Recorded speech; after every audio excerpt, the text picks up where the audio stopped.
Hey everybody, how you doing? Peter Carvell. Now today I want to show you a simple trick that you can use with your pull-ups to take the intensity of your workouts to a whole new level.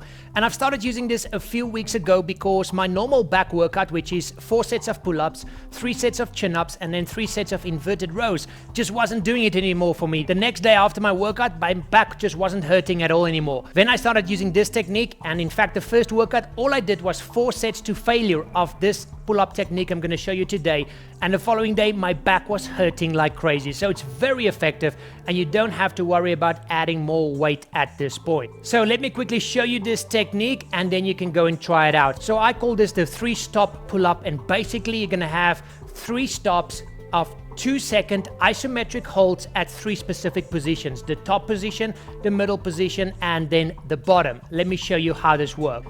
So you jump up, all proper forming technique as always, then you go halfway up and you hold it there for 2 seconds. All the way up, 2 seconds, halfway down, 2 seconds, dead hang, 2 seconds. Back up, 2 seconds, all the way to the top, 2 seconds, halfway back down, and then back down. And that is basically your routine. So there you go guys, super effective. Go try it out. Because of that isometric holds, it makes your pull-ups a lot harder.